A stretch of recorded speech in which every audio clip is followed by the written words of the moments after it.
আসসালামু আলাইকুম এভরিওয়ান। আজকের ভিডিওতে আপনাদের জন্য একটি সমস্যার সমাধান নিয়ে চলে আসলাম।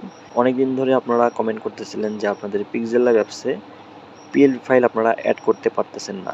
ডাউনলোড করার পরেও আপনারা যখন পিএলপি ফাইল অ্যাড করতে যাচ্ছেন তখন আপনাদের ফোল্ডার এরকম ফাঁকা দেখাচ্ছে। আপনারা যতই ফোল্ডারে ঢোকেন এরকম ফাঁকা আসতেছে।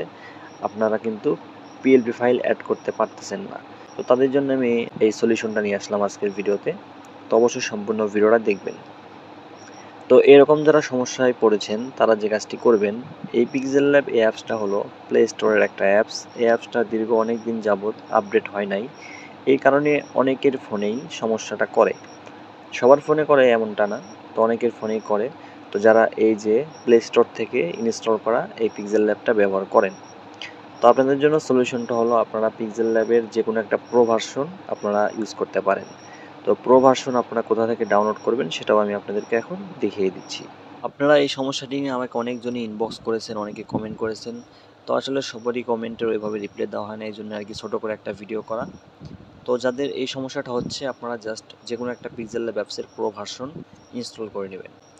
পিক্সেল ল্যাব প্রো ডাউনলোড করার জন্য ফার্স্টেই চলে আসবেন আমাদের হেল্প অ্যান্ড সাপোর্ট নামের যে টেলিগ্রাম চ্যানেল রয়েছে, এই চ্যানেলে আসার পরে নামের পাশে যে থ্রি লাইন আইকন আছে এখানে ক্লিক করে সার্চ বারে আসবেন। সার্চ বারে এসে লিখবেন পিক্সেল ল্যাব, তাহলে কিন্তু সরাসরি আপনাদের সামনে এই যে আমি যে পিক্সেল ল্যাবসটা ব্যবহার করি এটার লিঙ্ক আপনাদের সামনে চলে আসবে।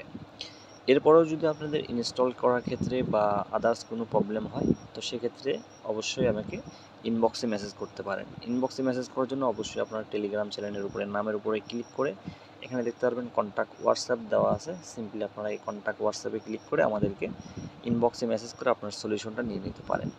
তো আশা করি আপনারা প্রো ভার্সন ব্যবহার করলে আপনাদের পিক্সেল ল্যাবে পিএলপি ফাইল অ্যাড করার আর কোনো সমস্যা হবে না। তো ধন্যবাদ সবাইকে ভিডিওটা শেষ পর্যন্ত দেখার জন্য। সবাই ভালো থাকবেন, সুস্থ থাকবেন এবং অবশ্যই কমেন্ট করে জানাবেন আপনার সমস্যার সমাধান হয়েছে কিনা। ধন্যবাদ সবাইকে। আসসালামু আলাইকুম।